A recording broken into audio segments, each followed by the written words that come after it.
A paz do Senhor a todos. Vamos falar aqui um pouco do templo. Qual templo? O templo do Espírito Santo. Aonde que muito é pregado que não podemos fazer nada com o nosso corpo. Ah, mas então você vai falar ao contrário? Vai falar que a gente pode fazer o que quiser com o corpo? Não, é um livre-arbítrio. Você faz o que você quiser com o seu corpo. Eu só quero colocar o meu pensamento junto com o do autor da Bíblia que eu tenho para estudo, que é a Bíblia do Expositor, onde que muitos dos meus pensamentos batem com dele, e é divergente do que se prega, né? Porque o que é pregado hoje é que eu sendo o templo do Espírito Santo, eu não posso ter uma tatuagem, a mulher não pode pôr um brinco, não pode se pôr um piercing. Ah, então você está dizendo para pôr um brinco, um piercing, fazer tatuagem? Não, faça o que você quiser. Isso é de cultura, isso é de personalidade. Mas será que é isso que realmente Deus está falando diante da palavra dele? Eu não creio.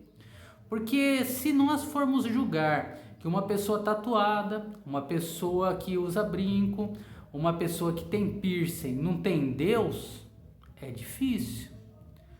Porque existem países espalhados no mundo onde que é da cultura colocar brinco, colocar tatuagem, colocar piercing e assim afora. Fora isso também, a Bíblia diz que o homem deve vestir roupas de homens e mulheres roupas de mulheres, masculino e feminino. E aí vamos falar também de vestimenta, que se você usar tal vestimenta, você está agredindo o Espírito Santo. Enfim, eu acho isso errado. Mas vamos ver o que o autor diz, que é o mesmo pensamento que eu tenho. Então, em 1 Coríntios 3, 16 diz: Não sabeis vós que sois o templo de Deus, quer dizer que é onde habita o Espírito Santo, e que o Espírito de Deus habita em vós, faz do crente nascido de novo sua morada permanente.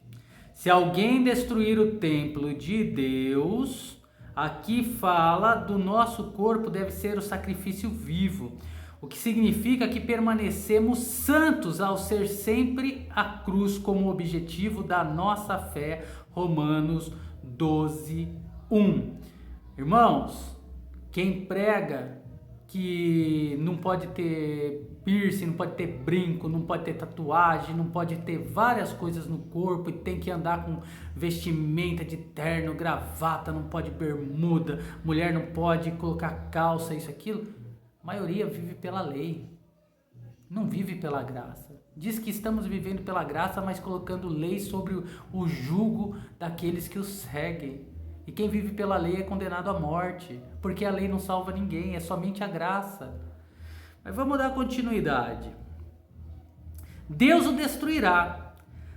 Ao não funcionar na ordem estabelecida por Deus, que é a cruz, concluída por nosso Senhor Jesus Cristo, o crente fica exposto a Satanás, que no final resultará em destruição, porque o templo de Deus, que sois vós, é santo. Somos santos em virtude de estarmos em Cristo, permanecermos santos pela obra do Espírito Santo, que exige que nossa fé sempre esteja na cruz, a qual tornou tudo isso possível. Irmãos, se a minha fé e a tua fé não estiverem em Cristo, na obra da cruz, de nada será proveitoso. Eu conheço um missionário, ex-jogador de basquete, seleção brasileira. Um certo dia ele estava me contando que Deus levou ele para fazer missão na Argentina. E chegando na Argentina, ele falou: Deus, o que o Senhor quer comigo? Tá tudo errado aqui.